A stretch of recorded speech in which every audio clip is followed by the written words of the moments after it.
তো আমাদের আজকের আলোচনার মূল বিষয় হলো এটা যে আমরা এই মুহূর্তে যে অবস্থানে আছি সেটা হলো আমাদের বাংলাদেশ অনুযায়ী আমাদের দেশে সাধারণত মানুষ 3 প্রকারের সন গণনা করে থাকে। এই 3 প্রকার সনের মধ্যে আমরা বাঙালি জাতি যারা, আমাদের কাছে সবচেয়ে বেশি সহজ, পরিচিত, মুখস্থ এবং হিসাব আছে হলো কোনটা?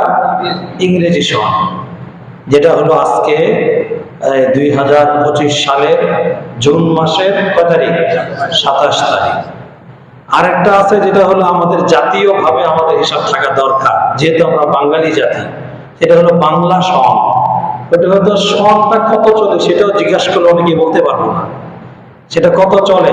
1432 বাংলা বর্ষ, বাংলা সন চলতেছে। আর আজকে হলো আষাঢ় মাসের কয় তারিখ? 13 তারিখ। এটা হলো বাংলা হিসাব। আর আরবিটা তো আরো কম জানি, বা অনেকে মাশাআল্লাহ জানেন, কিন্তু অনেকে এটা আমরা জানি না। আরবি হলো আজকে মানে গত সন্ধ্যায় 1446 হিজরি শেষ হয়ে 1447 হিজরি গত মাগরিব থেকে শুরু হয়েছে। আজকে হলো 1447 হিজরির প্রথম মাস মুহররম। এই মুহররমের 1 তারিখ, এটা হলো আজকে। তো আমাদের বাংলাদেশ অনুযায়ী আমাদের দেশের 3টি সন প্রচলিত রয়েছে, আর আন্তর্জাতিকভাবে সারা বিশ্বে 2টি সন প্রচলিত আছে। একটা হলো ইংরেজি সন, আর একটা হলো আরবি হিজরি সন। তাই এখন আমরা আজকে আলোচনা শুনবো হলো আরবি মানে হিজরি সন সম্পর্কে। এই বিষয়ে আমাদের কিছু আলোচনা বা বিষয় জানা দরকার। কারণ হলো আমরা যারা মুসলিম জাতি, আমরা যারা এক আল্লাহর উপর ঈমান আনয়ন করেছি, আমরা যারা আল্লাহর প্রেরিত বিশেষ রাসূল মুহাম্মদ রাসূলুল্লাহ সাল্লাল্লাহু আলাইহি ওয়াসাল্লামের উপর ঈমান আনয়ন করে মুসলমান হয়েছি, আমাদের উচিত হলো নবীজি যে শিক্ষাগুলো আমাদের দিয়েছেন, ইসলাম আমাদের যে বিধানগুলো দিয়েছে, এগুলো ভালোভাবে জানা, সেই অনুপাতে জীবন পরিচালিত করা। তো আমাদের মুসলমানদের ইবাদত বন্দেগীর প্রায় সবটাই ইংরেজি মাসের সাথে বা বাংলা বর্ষের সাথে সম্পৃক্ত নয়, এগুলো হলো আরবি বছরের সাথে সম্পৃক্ত। যদি শুরু থেকে আসেন যে মানুষের ইবাদত বন্দেগী ফরজ হয় কখন? যখন একজন ছেলে বা মেয়ে প্রাপ্তবয়স্ক হয়, বালেগ অথবা বালেগা হয়, তখন তার উপরে এই ইসলামের যে বিধানগুলো ফরজ ওয়াজিব এগুলো সাব্যস্ত হয়। এটাও শরীয়ত নির্ধারণ করেছে ইংরেজি বছর হিসাবে নয়, আরবি বছর হিসাবে। যদি স্বাভাবিকভাবে ছেলে এবং মেয়ের মাঝে বালেগ হওয়ার, প্রাপ্ত বয়সকে পদার্পণ করার কোনো বিশেষ চিহ্ন পাওয়া না যায়, বিশেষ কোনো চিহ্ন অনেকের ক্ষেত্রে আগেই প্রকাশ পেয়ে যায়, এরকম কোনো চিহ্ন যদি প্রকাশ পাওয়া না যায়, তাহলে সেক্ষেত্রে ফুকাহায়ে কেরাম বিভিন্ন বছর নির্ধারণ করে দিয়েছেন। ছেলেদের ক্ষেত্রে 15 বছর, মেয়েদের ক্ষেত্রে কেউ বলেছেন 15, কেউ বলেছেন 12। বাহরহাল বছর নির্ধারণ করেছেন, এবং ওই বছরটাও ছেলে মেয়ে প্রাপ্ত বয়স্ক হওয়ার আলামত যদি প্রকাশ না পায়, তাহলে বয়সের ভিত্তিতে তাকে বালেগ বা বালেগা ধরা হবে। এটা নির্ধারণ করেছে ইসলাম ইংরেজি সাল হিসাবে না, আরবি সাল হিসাবে। কারণ দেখা যায় আরবিতে প্রতি বছর কিছুদিন কম ইংরেজি বছরের তুলনায়, কম কিনা? দেখা যায় যে ছেলেটা, যে মেয়েটা 15 বছর হয়ে তার 1 মাস বাকি, ওই ছেলে মেয়েটার কিন্তু আজকে 15 বছর কমপ্লিট হয়ে গেছে 1.5 মাস আগে। এজন্য আরবি সাল হিসাব রাখা এটা অত্যন্ত জরুরি। ইবাদতের সূচনা হয়েছে, মানুষ প্রত্যেকটা মুমিন মুসলমানদের ইবাদতের মাসলা ধরা হয়েছে আরবি বছরের মাধ্যমে। ঠিক তদ্রূপ আমরা কিছুদিন আগে কোরবানি দিয়েছি, এরপর আকিকার জন্য পশু কোরবানি করি, পশু জবাই করি। কোরবানি এবং আকিকার ক্ষেত্রেও একই বিধান। পশুর বয়স ইংরেজি হিসাবে না, যে কোনোটার ক্ষেত্রে 5 বছর, কোনোটা 2 বছর, কোনোটা 1 বছর, এগুলো ইংরেজি সন হিসাবে নয়, এগুলো আরবি মাস হিসাবে, চাঁদের হিসাবে, চন্দ্রবর্ষ, আর হলো সৌরবর্ষ। চন্দ্রবর্ষ যেটা, সেই অনুপাতেই মুসলমানদের আকিকা এবং কোরবানির জন্য যে পশু নির্বাচন করবে সেটার বয়স পূর্ণ হওয়া লাগবে। একদিনও যদি কম হয় তাহলে সেই পশু দ্বারা কোরবানি বা আকিকা চলবে না। গোশত খাওয়া হবে, পশু হালাল হবে, তবে এই বিধানগুলো আদায় হবে না। এজন্য কত দিকে লক্ষ্য করে আরবি বছর জানা দরকার, কিন্তু এটার ব্যাপারে আমরা গাফেল, কম জানি। ইংরেজি গুলা মাশাআল্লাহ অনেক ভালো জানি। এটা তো হলো মৌলিক বিষয়। এরপর আরো আগান সামনে আমাদের যে কিছুদিন আগে গেল কোরবানির বিধান বা হজের বিধান, ইংরেজি তারিখ অনুযায়ী হয়েছে? সম্পূর্ণ কি অনুযায়ী হয়েছে? আরবি তারিখ অনুযায়ী হয়েছে। এই যে সামনে যে আশুরার রোজা একটা বিধান আছে, এটা ইংরেজি তারিখ অনুযায়ী নাকি আরবি তারিখ? এরপরে সামনে সবে রজব মাসে মেরাজ হয়েছে নবীজির, এটা কি মাস হিসেবে? আরবি। এরপরে শাবান মাসে সবে বরাত, কি মাস? আরবি। এরপর রমজান মাস তো রমজান, শাওয়াল মাসে ঈদ উল ফিতর, শাওয়ালের 6 রোজা, এগুলো নির্ধারিত হয় আরবির মাধ্যমে। একটা ইবাদত ইংরেজি বা বাংলা সন হিসাবে নির্ধারিত নয়, সবগুলো হিসাব কিসের মাধ্যমে? আরবির মাধ্যমে। কাজে আরবি সন যদি একুরেট কেউ না জানে, সমস্ত ইবাদতের মধ্যে গড়বড় লেগে যাবে, পেস্ট লেগে যাবে। এজন্য ফুকাহায়ে কেরাম বলেছেন আরবি বছরের হিসাব রাখা, হিজরি সনের হিসাব, এটা আয়ত্ত রাখা, মনে রাখা, হিসাব করে রাখা, এটা প্রত্যেকটা মহল্লাবাসীর জন্য ফরজে কিফায়া, সুন্নতে কিফায়া না, ফরজে কিফায়া। যেমন জানাজার নামাজ ফরজে কিফায়া। একটা মহল্লা একটা লোক মারা গেছে, কেউ তার জানাজার আয়োজন করলো না, তাহলে পুরা মহল্লাবাসী ফরজ ছেড়ে দেওয়ার গুনাহগার হবে।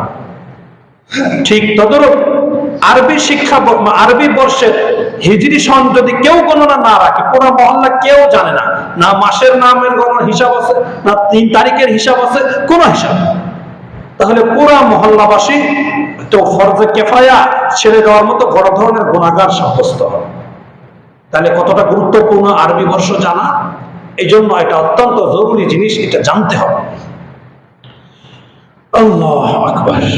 ইংরেজি, তারপরে হলো বাংলা, এগুলো তো আমরা কম বেশ জানি। ইংরেজি আসলে কি জানি বলে উদযাপন করে না, কি 31st নাইট নাকি না কি করে? ইংরেজি প্রথম রাত্রে কি কয়? 31st নাইট কয় না? ইংরেজি নববর্ষের কি কয়? ওই যে রাত 12টা পর্যন্ত বসে থাকে, ওই যে রাত 12টা থেকে শুরু হয় তারিখ। ইংরেজি তারিখ শুরু হয় কয়টা থেকে? রাত 12টা থেকে। আর আরবি তারিখ শুরু হয় সন্ধ্যা থেকে। আর বাংলা শুরু হয় কোথা থেকে? সূর্য ওঠা থেকে। এই 31st নাইট কত সবাই জানে, সবার জানা থাকে, মুখস্থ থাকে এবং আয়োজনও করে, অথচ এটা সম্পূর্ণ নাজায়েজ তরিকা। ঠিক তদ্রূপ বাংলা বছর যখন শুরু হয় পয়লা বৈশাখ, এটাও তো সবাই জানে যে পান্তা ইলিশ, এই কারণে মোটামুটি আরো কি কি মঙ্গল শোভাযাত্রা, আরো নানান কিছু, এই কারণে এই পয়লা বৈশাখকেও সবাই জানে, চিনে বুঝে। কিন্তু যেটা জানা দরকার, যেটার সঙ্গে মুসলমানদের এত কিছু সম্পৃক্ত, সেটা আমরা জানিও না, জানার প্রয়োজন অনুভব করি না। এজন্যই মূলত আমাদের ধারাবাহিক আলোচনা বাদ দিয়ে এই আলোচনা আজকে করতে যাচ্ছি। একটু আলোচনা হলে, মুজাকারা হলে, কমপক্ষে মনে তো হবে, বছরে একবারও যদি একটু মুজাকারা হয়, ওই স্মৃতিচারণ হবে, মনে হবে। এই জন্য আল্লাহু আকবার। বারহাল, তো এই যে আরবি মাসের যে 12, আরবি হিজরি যে 12টি মাস, অন্যান্য যেমন 12 মাস, ইংরেজিতে 12 মাস, বাংলায় 12 মাস, আরবিতেও 12টা মাস। অন্যান্য মাসগুলো, অন্যান্য সনের মাসগুলো মানুষের আবিষ্কারকৃত, মানুষ আবিষ্কার করেছে। ইংরেজি 12 মাসের নাম আল্লাহ নির্ধারণ করে দেয় না, মানুষ বানাইছে। বাংলা 12 মাসের নাম মানুষ নির্বাচন করেছে, মানুষ বানাইছে।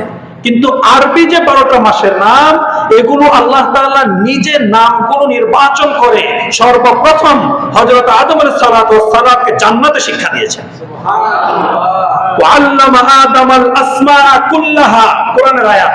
আল্লাহ তাআলা বলেছেন সমস্ত জিনিসের নাম আল্লাহ তাআলা জান্নাতে পৃথিবীর প্রথম মানব হযরত আদম আলাইহিস সালাতু ওয়াস সালামকে শিক্ষা দিয়েছেন। এবং সূরা তাওবা 36 নম্বর আয়াতে আল্লাহ এটা উল্লেখ করেছেন, ইন্না ইদ্দাতাশ শুহুরি ইনদাল্লাহি 12 শাহরান ফি কিতাবিল্লাহি ইয়াওমা খালাকাস সামাওয়াতি ওয়াল আরদ। আদম নবী সৃষ্টি থেকে 12 মাসের গণনা শুরু হয়নি, বরং আল্লাহ বলছেন আদম নবীকে তো সৃষ্টি করেছি আসমান জমিন সৃষ্টি করার পরে, নাকি আগে? পরে না আগে? সন্দেহ আছে কোনো? আদম আলাইহিস সালামকে আসমান জমিনের আগে সৃষ্টি হয়েছে না পরে সৃষ্টি হয়েছে? অবশ্যই পরে সৃষ্টি হয়েছে। ওনাকে বানাইছে কি দ্বারা? মাটি দ্বারা। তো মাটি যদি আগে সৃষ্টি না হয় তো মাটি দ্বারা ওনাকে বানাইলো কিভাবে? আল্লাহ বলেন আদমের সৃষ্টির পরে এই 12 মাসের নাম আমি বানাই নাই, বরং আসমান জমিন সৃষ্টি যখন করেছি, ইদ্দাতা শুহুরিন ফি ইয়াওমা খালাকাস সামাওয়াতি ওয়াল আরদ, যেদিন আসমান এবং জমিন আমি সৃষ্টি করেছি ঠিক ওই দিন থেকে আমি আল্লাহ আমার নিজের হিসাব অনুযায়ী 12টি মাসের নাম আমি নির্ধারণ করে দিয়েছি। যার ফলে দেখা যায় যুগে যুগে সমস্ত নবীরা এই আরবি বর্ষের হিসাবেই মাস তারা গণনা করেছেন। অনেক কিতাবের মধ্যে সহি ঘটনা বর্ণিত আছে যে হযরতে নূহ আলাইহিস সালাতু ওয়াস সালামের যে কিস্তি জুদি পাহাড়ের মধ্যে যে 40 দিন পানির উপর ভাসার পরে মানে নাজিল হয়েছিল, অবতরণ করেছিল, সেটা ছিল মুহররম মাসের 10 তারিখ। মুহররম মাস, আমার বলার উদ্দেশ্য মুহররম মাসেই ছিল। ঠিক তদ্রূপ বুখারী শরীফে বর্ণিত হাদিস, হযরতে মূসা আলাইহিস সালাতু ওয়াস সালাম তার বিশাল বাহিনী বনী ইসরাইলকে সাথে নিয়ে যখন ফেরাউনের জুলুম নির্যাতন থেকে মুক্তির জন্য নদী পার হয়ে ওপার চলে গিয়েছেন, আর ফেরাউন তার বাহিনী সহ নদীতে ডুবে মারা গিয়েছে, ওই দিনটাও ছিল এই মুহররম মাসেরই একটা দিন। এরকম যুগ যুগে অনেক কারবার, অনেক নবীরা এই মানে এই আরবি যে বর্ষের মাসগুলো যে কোনো একটা মাস কেন্দ্রিক তারা করেছে। জানুয়ারি, ফেব্রুয়ারি বা ইত্যাদি অন্য কোন বর্ষ হিসেবে তারা করেননি। যুগ যুগ ধরে এই আরবি মাসের গণনা চলে আসতেছে। একদম আল্লাহ তাআলাই বললেন যেদিন থেকে আসমান জমিনের সূচনা হয়েছে ঠিক সেদিন থেকে আরবি 12 মাসের নামেরও সূচনা হয়েছে। তবে পার্থক্য হলো এটা যে আরবি 12 মাসের বয়সের তুলনায় ইংরেজি সনের বয়স বেশি মনে হয়। কথা ঠিক কিনা? আরবিটা কত? 1447, আর ইংরেজি কত? 2000 পার হয়ে গেছে। তো বয়স কোনটার বেশি? ইংরেজির বেশি মনে হচ্ছে না? এটার কারণ কি? এটা আমরা আসতেছি। ইংরেজি বর্ষ যেটা শুরু হয়েছে এটা মূলত হযরতে ঈসা আলাইহিস সালাতু ওয়াস সালাম যেদিন জন্মগ্রহণ করেছিলেন ওনার জন্মের তারিখ থেকেই এই সনের গণনা শুরু হয়েছে। যার ফলে কিতাবে আরবিতে আমরা লেখার সময় ইংরেজি লিখি না, বলি কি ঈসাই সন। কি সন? ঈসাই সন, মানে ঈসা আলাইহিস সালাতু ওয়াস সালামের জন্ম থেকে যে সন শুরু হয়েছে এটাকে বলা হয় ইংরেজি সন বা ঈসাই সন। তো ঈসা আলাইহিস সালামের জন্ম তো নবীজির আগে হয়েছে, এই জন্য সেই হিসাবে এই বর্ষ আগে শুরু হয়েছে। কিন্তু আমরা তো দেখলাম আরবি মাসের কোন সে আদম আলাইহিস সালাম থেকে, তো এটা তো পুরান হওয়ার কথা ছিল, আরবি ইংরেজিটা পুরান হলো কেন? এটার উত্তর, আগের যুগে আরবি 12টা মাসের নাম ছিল ঠিক, কিন্তু কোনটা প্রথম বছর আরবি আরবি সনের কোনটা প্রথম বছর এটা নির্ধারিত ছিল না। শুধু মাসটা নির্ধারিত ছিল 12টা, কিন্তু কোনটা যে প্রথম প্রথম সন, দ্বিতীয় সন, তৃতীয় সন, এই সনের হিসাবটা ছিল না আগের যুগে। নানান উত্থান পাতার হয়েছে পৃথিবীর। নূহ আলাইহিস সালাম পুরো পৃথিবী ধ্বংস হয়ে গিয়েছিল, আবার নতুন করে ওনার কিছু মানুষ তার নৌকায় ছিল, তাদের মাধ্যমে পৃথিবীর গণনা শুরু হয়েছে। এখন আবার হিসাব কোন জায়গা থেকে হবে? আগে কত সন গেছে, এরপরে সেটা হিসাব বেশ লাগবে কিনা? এভাবে পৃথিবীর নানান পরিবর্তন হয়েছে, যার ফলে আরবি সনের মূল হিসাব কোন জায়গা থেকে শুরু হবে সেটা করা হয়নি। যার ফলে আগের যুগের মানুষরা শুধু বিশেষ কোন ঘটনাকে কেন্দ্র করে তারা বলতো যে অমুক ঘটনার এত মাস পরে, অমুক ঘটনার এত বছর পরে, এটা বলতো। যেমন আমরা তো অনেকে শুনে থাকবো আমাদের যে 30 পারার সূরা ফিল আছে, সূরা ফিলের মধ্যে কিসের ঘটনা? ধরি একটা নষ্ট আর একটা বন্ধ, দেখবো কোনটা আমি।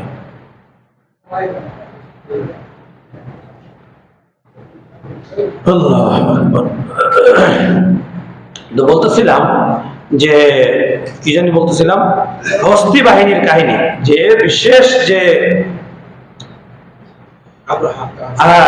আব্রাহার নেতৃত্বে যে বিশেষ একটা দল কাবা ঘর ধ্বংস করার জন্য এসেছিল, সেটাকে বলা হয় আসহাবে ফিলের ঘটনা। আসহাবে ফিল, হস্তি বাহিনীর ঘটনা।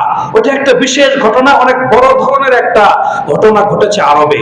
ওই ঘটনাকে সারা বিশ্বের মানুষ কম বেশি মনে রেখেছে, যার ফলে নবীজি পৃথিবীতে আগমন করা এবং নবীজি বিদায় নেওয়া পর্যন্ত হিসাব ওইভাবেই করা হয়েছে যে হস্তি বাহিনী আসহাবে ফিলের ঘটনার এত বছর পরে নবীজি পৃথিবীতে এসেছেন, আসহাবে ফিলের ঘটনার এত বছর পরে নবীজি দুনিয়া থেকে বিদায় নিয়েছেন, আসহাবে ফিলের ঘটনার এত বছর আগে এটা হয়েছিল, এইভাবে আগের যুগে ঘটনাগুলো করা হতো। বুঝে আসছে কথা? এই হলো বিষয়।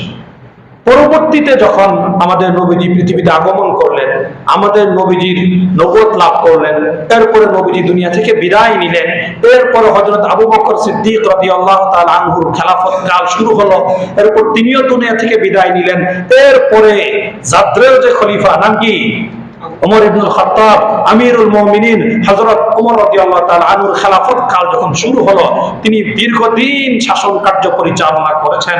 ওনার শাসন কার্য পরিচালনা করার সময় বিশ্বের বিভিন্ন অঞ্চল তিনি যুদ্ধের মাধ্যমে জয়লাভ করেছেন।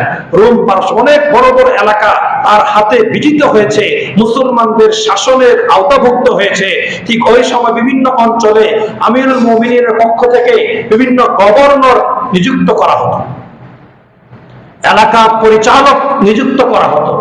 ঠিক ওই সময় এলাকা নিযুক্ত করার সময় বা গভর্নর নিযুক্ত করার সময় হযরত শামের যে গভর্নর ছিলেন হযরতে আবু মুসা আশআরী রাদিয়াল্লাহু তাআলা আনহু, তিনি উমর রাদিয়াল্লাহু তাআলার কাছে একটা চিঠি লিখেছেন। খেয়াল করে শুনেন কথাগুলো।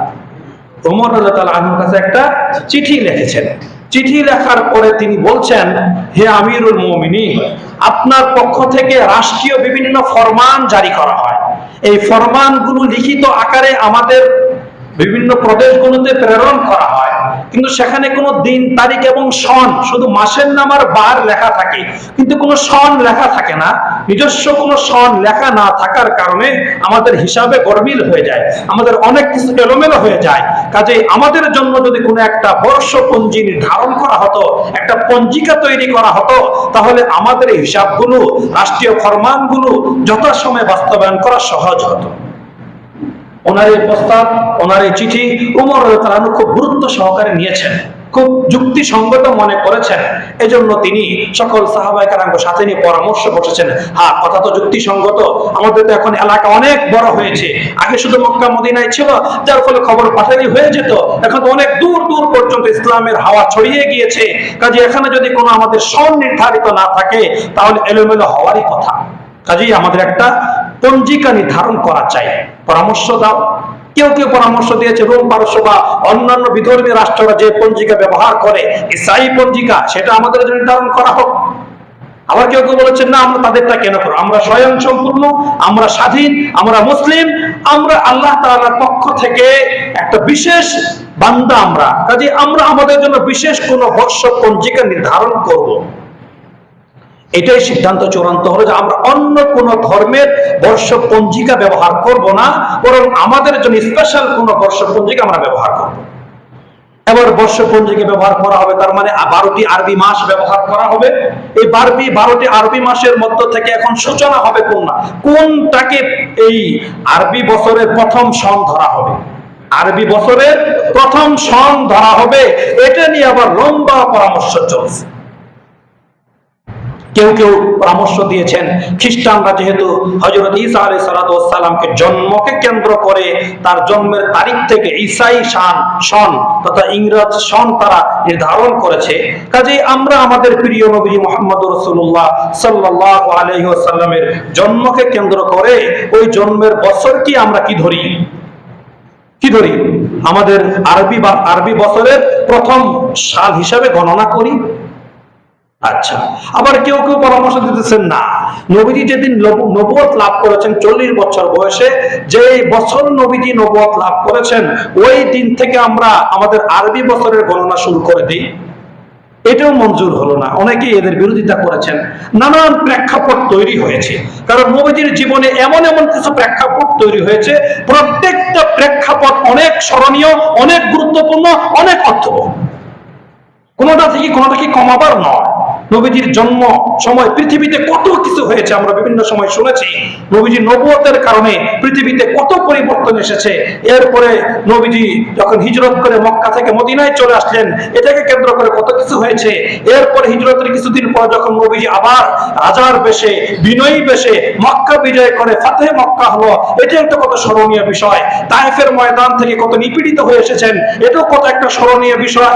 এরপর হিজরতের দ্বিতীয় বর্ষে যে বদরের যুদ্ধ সংঘটিত হয়েছে, যে যুদ্ধটা ছিল মুসলমানদের মরণপণ লড়াই, ওই যুদ্ধ যদি হেরে যায় মুসলমান চিরতরে শেষ হয়ে যাবে, আর ওই যুদ্ধে জয়লাভ করলে মুসলমান আজীবন মাথা উঁচু করে দাঁড়াবে, ওইটাও স্মরণীয় দিন। এরকম বিভিন্ন দিক নিয়ে আলোচনা হয়েছে। কাজে কোন বছরকে আমরা আরবি বছরের প্রথম সন ধরব, এটা নিয়ে নানান মত, নানান কথা আলোচনা হচ্ছে মাশওয়ারার মধ্যে। এক পর্যায়ে হযরতে আলী রাদিয়াল্লাহু তাআলা আনহু তিনি জোর দিয়ে বলেছেন, না, অন্য কোন উল্লেখযোগ্য ঘটনাকে আমরা আরবি সনের প্রথম সন সাব্যস্ত করব না, বরং আমরা আরবি বছরের প্রথম সন সাব্যস্ত করব হলো যেদিন বা যে বছর নবীজি হিজরত করে মক্কা থেকে মদিনায় এসেছেন, ওই দিনকে আমরা আরবি বছরের প্রথম সন হিসেবে গণনা করব। ওনার এই জোরালো বক্তব্যে সবাই একমত হয়েছে। কেন? উনি যুক্তি দিয়েছেন, সাহাবায়ে কেরাম জানেন হিজরতের দ্বারা ইসলামের যে বিজয় হয়েছে, ইসলামের যে প্রচার প্রসার হয়েছে, ইসলামের যে শক্তি সঞ্চয় হয়েছে, অন্য কোন ঘটনাকে কেন্দ্র করে এই পরিমাণ শক্তি সঞ্চয় হয়নি। হিজরত এমন গুরুত্বপূর্ণ একটা ইসলামের বিধান। নবীজি প্রথমে সাহাবায়ে কেরামকে আত্মরক্ষার জন্য, দ্বীন ঈমানকে রক্ষা করার জন্য হিজরত করে হাবশায় পাঠিয়ে দিয়েছিলেন। নদী সাগর পাড়ি দিয়ে হাবশায় চলে যাও। অনেক সাহাবায়ে কেরাম হাবশায় গিয়েছিলেন, কিন্তু হাবশায় তেমন ফলপ্রসূ হয়নি। জানো, হাবশায় শুধু হিজরত হয়েছে, সাহাবায়ে কেরাম গিয়েছেন, কিন্তু তাদের আগ্রহ, তাদের উদ্দীপনা, তাদের আবেগ, তাদের অনুভূতি এগুলো এ পর্যায়ে পৌঁছায়নি, যার ফলে নবীজিও সেখানে যাবেন। নবীজি হাবশায় যাননি। এরপরে নানান জায়গায় নানান ভাবে আত্মরক্ষার জন্য, দ্বীন ইসলামকে রক্ষার জন্য সাহাবায়ে কেরাম এই প্রচেষ্টা করেছেন, বিভিন্ন কৌশল অবলম্বন করেছেন। সর্বশেষ সিদ্ধান্ত হয়েছে নবী হিজরত করে মক্কা থেকে কোথায় যাবেন? মদিনায় যাবেন। এটাকে চূড়ান্ত করেছেন কেন? ধাপে ধাপে মদিনা থেকে অনেক মানুষ এসে নবীজির কাছে আবেদন করেছে, ইয়া রাসূলুল্লাহ, আমরা সকলেই আপনার অনুসারী, আপনি আমাদের দেশে আসেন। একবার দুইবার না, দফায় দফায় বৈঠক হয়েছে। দফায় দফায় হজের সময়, বিভিন্ন সময় দলে দলে মদিনা থেকে মুসলমান গিয়ে নবীজির কাছে আবেদন নিবেদন করেছেন, আপনি আসেন আমাদের দেশে, আমাদের এলাকায় আপনি আসেন। আমরা নেতা শূন্য অবস্থায় রয়েছি, আমাদের এলাকার মানুষের কোনো নেতৃত্ব দেওয়ার মতো কোনো বলিষ্ঠ ব্যক্তি আমাদের এলাকায় নাই। আপনি আসেন, আমরা আপনাকে নেতা হিসেবে গ্রহণ করব। আপনি আমাদের সকলের ধর্মীয় এবং রাষ্ট্রীয় নেতা হবেন, আপনি আমাদের দেশে ইসলামী রাষ্ট্র কায়েম করবেন। এরকম আবেদন করেছে নবীজিকে। এরপরে নবীজির আপন চাচা হযরত আব্বাস রাদিয়াল্লাহু তাআলা আনহু, তিনি তখনও পর্যন্ত মুসলমান হননি, কিন্তু চাচা তো আপন চাচা, মায়া নাই ভাতিজার প্রতি? অবশ্যই মায়া আছে। এবার তিনি যখন নবীজি হিজরতের জন্য মোটামুটি চূড়ান্ত করেছেন, সিদ্ধান্ত নিয়েছেন, তখন তিনি মদিনার লিডার যারা তাদেরকে ডেকেছেন।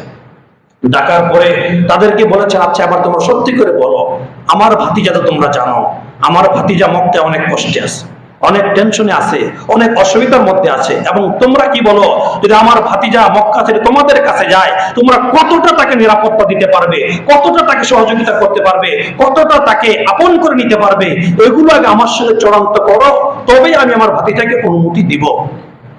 তখন মক্কার যারা, মদিনার যে সময় লিডাররা গিয়েছিলেন, তারা এক যুগে এক বাক্যে সকলেই বলেছে, আমরা আমাদের নিজের জীবনের তুলনায়, আমার নিজের প্রাণের তুলনায় নবীজিকে সবচেয়ে বেশি ভালোবাসা দিয়ে আগলে রাখবো, আমরা সর্বোচ্চ শক্তি আমরা নবীজিকে যোগাবো, কাজে এই নিয়ে আপনাকে টেনশন করতে হবে না। এভাবে সাহাবায়ে কেরাম, বিশেষ করে মদিনার আনসারী সাহাবায়ে কেরাম সাহস দিয়ে, পরামর্শ দিয়ে নবীজিকে মক্কা থেকে হিজরত করে মদিনায় আসতে অনুপ্রাণিত করেছে। যার ফলে নবী হিজরত করে মক্কা থেকে মদিনায় গিয়ে পরবর্তীতে যখন মক্কা বিজয় হয়েছে, আপনারা হয়তো শুনে থাকবেন, তখন মদিনার আনসারী সাহাবায়ে কেরাম খুব ক্রন্দন করতেছিলেন। বলতেছেন, ইয়া রাসূলুল্লাহ, এতদিন তো আপনার বাপ দাদার ভিটা থেকে শত্রুরা আপনাকে তাড়িয়ে দিয়েছিল, এখন তো আল্লাহ তাআলা আপনাকে আবার বাপ দাদার ভিটায় ফিরে যাওয়ার অবস্থা তৈরি করে দিয়েছে, মক্কা বিজয় হয়েছে, না জানি আপনি আমাদেরকে ছেড়ে আবার মক্কায় চলে যান স্থায়ী বসবাসের জন্য, এজন্য আমরা টেনশনে আছি, ক্রন্দন করি। তখন নবীজি বলেছেন, না, এটা হবে না। আমি মক্কায় যাব, আল্লাহর বিধান পালন, হজের জন্য, উমরার জন্য যাব, কিন্তু আমি তোমাদেরকে ছেড়ে মক্কায় যাব না, তোমাদের সাথে আমার জীবন শেষ হবে। এই জন্য নবীজি রওজা কোথায়, মক্কা না মদিনায়? মদিনায়। এক রিওয়ায়াত এরকম আছে, নবীজি বলেছেন যে মুহাজিররা যদি হয় আমার জামার বাহিরের পিঠ, তাহলে মদিনার আনসাররা হবে আমার জামার ভিতরের অংশ। আনসারদের এতটা সহযোগিতায় মদিনা ইসলাম কায়েম হয়েছে। মদিনা ইসলাম কায়েম না হলে ইসলাম এতটা ছড়াতে পারত না। আর মদিনা ইসলাম কায়েমের জন্য মদিনার লিডারদের, মদিনার নেতাদের, মদিনার মুরব্বীদের সর্বোচ্চ ভূমিকা ছিল। ওই সময় কি মদিনা ইহুদিরা ছিল না, মুশরিক ছিল না, পত্তলিক ছিল না? সবাই ছিল, কিন্তু কারো সাহস ছিল না যে নবীজির বিরুদ্ধে 10 জন 20 জন নিয়ে কোন একটা ছোট ছোট মিছিল বের করে দিবে, মানি না, মানব না, এই মিছিল বের করার সুযোগ ছিল না। কোন একটা এলাকাকে সংস্কার করতে হলে, কোন একটা পরিবেশকে পরিবর্তন করতে হলে এলাকার সর্বোচ্চ নেতা এবং লিডারদেরকে যে সংস্কার করবে, যে পরিবর্তন করবে, তার হাতকে মজবুত করতে হবে, না হয় কশ্চিন কালেও একের পক্ষে কথা বলে ওই এলাকা সংস্কার করা সম্ভব না। এটাই পরিষ্কার, এটা আমরা জানি না। আমরা মনে একটা ইমাম সাহেব দিয়ে দিছি, ইমাম সাহেবের সমস্ত দায়িত্ব এলাকার গান বাজনা দূর করা, এলাকার অশ্লীল জিনিস দূর করা, এলাকার সবকিছু দূর করে ইমাম সাহেবের দায়িত্ব। এত সহজ নেই ইসলাম। আপনারা বসে বসে আঙ্গুল চুষবেন আর যা করে আমি সব বলে শেষ করে দিয়ে যাবে, এটা হবে না। এইভাবে ইসলামের সূচনা হয়নি। আনসার এবং মুহাজির দুই পক্ষের সহযোগিতা ছাড়া কখনোই কোন এলাকার সংস্কার হবে না, সম্ভব না এটা। সাহাবায়ে কেরাম, কথা বলে অনেক লম্বা হয়েছে, আমরা আলোচনা করবো ইনশাআল্লাহ। হিজরতের পরে কি কি হয়েছে, হিজরত করে নবী যখন প্রথমে মক্কায় মদিনায় আসলেন, কুবা মসজিদে আসলেন, কুবা নামক এলাকায় আসলেন, সেখানে কুবা মসজিদ কায়েম হলো। এরপর সেখান থেকে আবার সামনে গিয়ে মদিনা, এখন মসজিদে নববী সেখানে আসলেন, সেখানে মসজিদে নববী কায়েম হলো। এরপর আস্তে আস্তে এখানে মানুষের মহব্বত, ভালোবাসা, আন্তরিকতা এই পর্যায়ে পৌঁছে গেল, এখানে নবীজি নিজেকে রাষ্ট্রনায়ক ঘোষণা করে দিলেন। এতে কোনো অসুবিধা হলো না, সবাই এক বাক্যে তার হাতে বায়াত নিয়ে মেনে নিলেন। এত বড় ঘটনা সম্পৃক্ত হলো কিসের সাথে? এই হিজরতের সাথে। এই জন্যই আবু হুরায়রা রাদিয়াল্লাহু আনহু যখন আরবি বছরের প্রথম সাল কোনটা হবে সেটা নির্ধারণ করার জন্য বসেছিলেন, তখন এই মতটাকে প্রাধান্য দিয়েছেন। হিজরতের সঙ্গে ইসলামের অনেক কিছু জড়িত, কাজে হিজরতের বছরকেই আমরা আরবি বছরের প্রথম সাল ধরব। এই পরামর্শ হচ্ছে নবীজি হিজরতের 17 বছর পরে গিয়ে। নবীজি হিজরতের কত বছর পরে পরামর্শ হয়েছে? 17 বছর পরে। নবীজির ইন্তেকালের পরে তো ক্ষমতা চালাইছেন কে? আবু বকর রাদিয়াল্লাহু 2 বছরের কিছুদিন বেশি, এরপরে উমর রাদিয়াল্লাহু 10 বছরের বেশি। এর মাঝামাঝি সময়ে হিজরতের 17তম বছর গিয়ে উমর রাদিয়াল্লাহু তাআলা আনহু সাহাবায়ে কেরামকে নিয়ে পরামর্শ করতে বসেছেন যে আরবি সনের সূচনা কোন জায়গা থেকে হবে। সবাই সর্বসম্মতিক্রমে সিদ্ধান্ত হয়েছে নবীজি যে বছর হিজরত করে মক্কা থেকে মদিনায় এসেছেন ওই বছরটাই হবে আরবি বছরের প্রথম বছর, আরবি সনের প্রথম বছর। তাহলে যেদিন আরবি সন নির্ধারণ করা হলো ওই দিন আরবি সনের বয়স কত? জন্মের পরেই বয়স কত? 17 বছর। আরবি সনের যেদিন সূচনা হলো, জন্ম হলো, জন্মের দিন আরবি সনের বয়স কত? 17। কিভাবে বুঝে আসছে? কারণ পরামর্শ হচ্ছে 17 হিজরতের 17তম বছর গিয়ে, আর ধরা হয়েছে পিছন থেকে, যে নবীজি যেদিন হিজরত করে আসছেন সেদিন থেকে ধরা হয়েছে।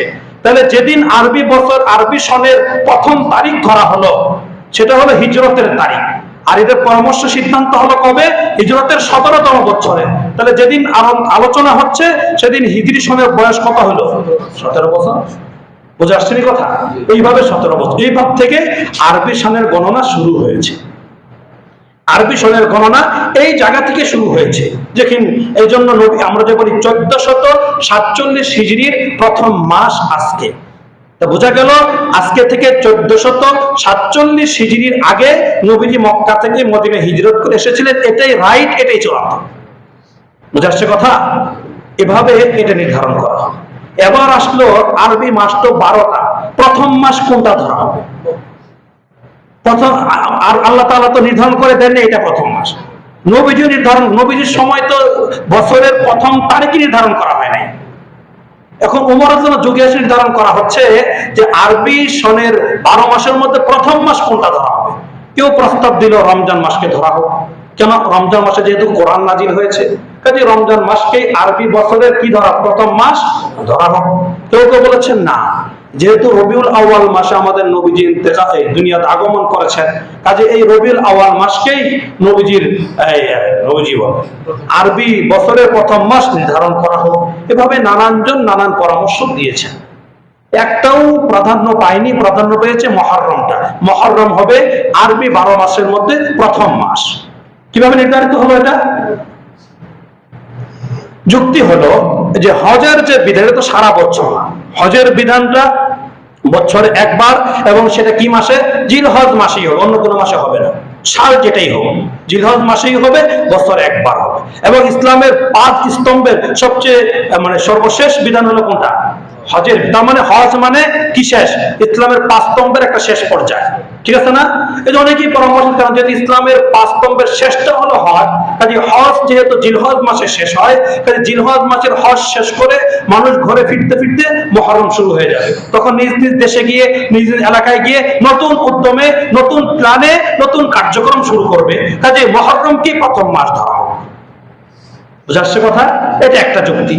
আবার কেউ কেউ যুক্তি সাহাবায়ে কেরাম যুক্তি দিচ্ছেন, কেউ কেউ যুক্তি দিচ্ছেন এটা তো অবশ্যই যুক্তিসঙ্গত। আরেকটা যুক্তিসঙ্গত বিষয় হলো যে যুগে যুগে বিভিন্ন নবীদের যুগ থেকে এই মুহররম মাস ঐতিহাসিক মাস, অনেক গুরুত্বপূর্ণ একটা মাস। এবং নূহ নবীর কিস্তি এই মুহররম মাসে কি হয়েছে? যদি পাহাড়ে অবতরণ করেছে।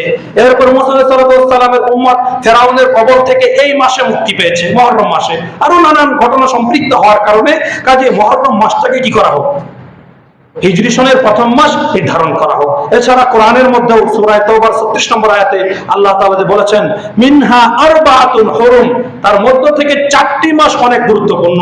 তার মধ্যে একটা হলো মুহররম মাস। অনেক দৃষ্টিকোণ থেকে মুহররম মাসটাই আরবি সনের প্রথম মাস হওয়াটা যুক্তিসঙ্গত। এজন্য সর্বসম্মতিক্রমে সাহাবায়ে কেরামের পরামর্শে উমর দিকটা দিয়ে দিন, উমর রাদিয়াল্লাহু আনহু, যে আরবি সনের হিজরি সনের প্রথম ধরা হবে হলো নবীজির হিজরতের সময় থেকে, আর 12 মাসের মধ্যে প্রথম মাস নির্ধারিত হবে হলো কোনটা? মুহররম মাস থেকে। সেভাবে আজ পর্যন্ত চলে আসছে। মুহররম হলো আমাদের প্রথম মাস। মৌলিক কথাগুলো বুঝে আসছে আমাদের? এখন বিষয় হলো এই যে একটা বছর শেষ হয়ে গেল, আমাদের 1446 হিজরি শেষ হয়ে জিলহজ মাসের শেষ মাস শেষ হয়ে গত রাত থেকে যে নতুন বছর শুরু হলো, এই মাঝখানে এই সময়টার পরিবর্তনের সময়ে আমাদের কি কোনো করণীয় বর্জনীয় কথা ইসলাম বলেছে? এটি একটু আমাদের জানা দরকার। হাদিসের মধ্যে মোটামুটি 2টা দোয়া পাওয়া যায়। একটা দোয়া হলো যে যখনই কোনো নতুন চাঁদ উঠবে তখনই হাদিসে বর্ণিত আছে, নবীজি বলেছেন আল্লাহুম্মা আহিল্লাহু আলাইনা বিল ইউমনি ওয়াল ঈমান ওয়াস সালামাতুল ইসলাম রব্বি ওয়া রাব্বুকাল্লাহ। হে আল্লাহ, আপনি আমাদের মাঝে যে নতুন মাস ঢুকিয়ে দিচ্ছেন, এই নতুন মাসটা যেন আমাদের সকলের জন্য শান্তি, কল্যাণ, দুনিয়া আখিরাতে নিরাপত্তার খবর বার্তা নিয়ে আসে। এই দোয়া। আরেকটা দোয়া পাওয়া যায়, এটা হলো নতুন বছর শুরু হলে, যখন শুরু হয়ে গেল, শুরু হয়ে যাচ্ছে, ঠিক এই সময় দোয়াটা বেশি বেশি পাঠ করা হয়েছে, সাহাবায়ে কেরাম পড়েছেন, আমাদেরও পড়া উচিত। আল্লাহুম্মা আদখিলহু আলাইনা, আল্লাহুম্মা আদখিলহু আলাইনা বিল আমনি ওয়াল ঈমান ওয়াস সালামাতি ওয়াল ইসলাম রিদওয়ানিম মিনার রহমান ওয়া জিওয়ারিম মিনাশ শাইতান। কত সুন্দর অর্থ। নবীজি সাল্লাল্লাহু আলাইহি ওয়াসাল্লাম বলছেন, হে আল্লাহ, আল্লাহুম্মা আদখিলহু, নতুন মাস, নতুন বছর, নতুন সময়, আলাইনা, আমাদের উপরে ঢুকিয়ে দিচ্ছেন, আমাদের উপর আপনি শুরু করে দিচ্ছেন। কাজে এটা যেন শুরু হয় বিল আমনি ওয়াল ঈমান, নিরাপত্তা এবং ঈমানের সাথে। বেঈমানের সাথে, কুফরির সাথে, আল্লাহ রাসূলের নাফরমানির সাথে যেন নতুন বছর শুরু না হয়, ঈমানের সাথে এবং নিরাপত্তার সাথে যেন নতুন বছর শুরু হয়। এই দোয়া কে করেছেন? নবীজি করেছেন, সাহাবায়ে কেরাম করেছেন। এরপরের শব্দ বিসসালামাতি ওয়াল ইসলাম, শান্তি এবং নিরাপত্তার সাথে। সালামত মানে কি? সার্বিক দিক থেকে শান্তি, নিরাপত্তা। ইসলাম মানে ইসলাম সহ। গায়ের ইসলাম না, ইসলাম বহির্ভূত কার্যকলাপ নিয়ে না, ইসলাম সহ আমাদেরকে নতুন বর্ষে ঢুকিয়ে দেয়। এরপরে যে পরে দুইটা যে শব্দ অনেক গুরুত্বপূর্ণ, চমৎকার শব্দ। আল্লাহ রাসূল বলেন রিদওয়ানিম মিনার রহমান ওয়া জিরানুম মিনাশ শাইতান। রিদওয়ানিম মিনার রহমান মানে কি? নতুন বর্ষ যেন আমাদের শুরু হয় মহান আল্লাহ পাক, দয়াময় আল্লাহ পাক রব্বুল আলামিনের সন্তুষ্টি এবং ভালোবাসা নিয়ে। ওয়া জিরানিম মিনাশ শাইতান, এবং বিতাড়িত সকল মানুষের প্রকাশ্য শত্রু ইবলিস শয়তানের সাঙ্গপাঙ্গ থেকে যেন আমাদের দূরত্ব নিয়ে আমাদের নতুন বছর শুরু হয়। এই দোয়া আমাদেরকে শেখানো হয়েছে। এছাড়াও দিনের শুরু লগ্নে সকাল সন্ধ্যা অনেক দোয়ার কথা, আমলের কথা নবীজি উম্মতকে শিখিয়েছেন। মাসের শুরুতে, সপ্তাহের শুরুতে বিভিন্ন দোয়ার কথা, আমলের কথা, সবাহা, মাসাআ, আমসাইতু, এরকম সব, আসবাহতু, এরকম শব্দ দিয়ে হাদিসে বিভিন্ন দোয়া এসেছে যে সূচনা লগ্নে কি করণীয়। কাজে নতুন বছর শুরু হয়েছে, আমাদের সকলেই এখন থেকে মনে প্রাণে আল্লাহর কাছে খাঁটি দিলে পিছনের বছরের জন্য তওবা করা চাই। এখন বলবো কেন তওবা করবো? 5 ওয়াক্ত নামাজ পড়েছি, রোজা রেখেছি, যাকাত দিয়েছি, সবকিছু করছি, তওবা করবো কেন? আরে আশ্চর্য কথা, ইসলাম সবচেয়ে গুরুত্বপূর্ণ ইবাদত কোনটা বলেন? কোনটা? ইমানের পরে সবচেয়ে গুরুত্বপূর্ণ ইবাদতের নাম কি? নামাজ। ইমানের পরের ইবাদতের নামটা কি? নামাজ। এই নামাজের পরে মাসনুন আমল হলো কি করা জানেন? সালাম ফেরানোর পরে কি বলা হলো সুন্নাত? অনেকে আল্লাহু আকবার না, সেটা না। মাসনুন হলো ইস্তেগফার করা। সালাম ফেরানোর পরে করণীয় হলো কি করা? ইস্তেগফার করা। কেন? নামাজ পড়ে কোনো অন্যায় করে ফেলছেন? কোনো গুনাহ করে ফেলেছি? তাহলে নামাজের পরে কেন ইস্তেগফারের কথা আসছে? এজন্য আসছে নামাজ যেভাবে পড়ার কথা ছিল, হয়তোবা আমার দুর্বলতার কারণে, আমার ত্রুটির কারণে ঠিক ওইরকম ভাবে আমি নামাজটা পড়তে পারিনি। এই জন্য আল্লাহর কাছে নামাজে সালাম ফেরানোর সাথে সাথে তওবা ইস্তেগফারের মাসনুন আমল রয়েছে। এত বড় একটা ইবাদতের পরে যদি মাসনুন আমলের কথা থাকে, তাহলে একটা পূর্ণ বছর শেষ হয়েছে, 12টি মাস শেষ হয়েছে। এই মাসের মধ্যে কি আমার দ্বারা কোনো অন্যায় কাজ হয় নাই? কোনো গুনাহ হয় নাই? কোনো মিথ্যা কথা বলি নাই? মানুষের গীবত শিকায়ত করি নাই? মানুষকে ক্ষতি করার জন্য কোনো প্ল্যান প্রোগ্রাম করি নাই? তাহলে কেন ইস্তেগফার করতে লজ্জা লাগবে?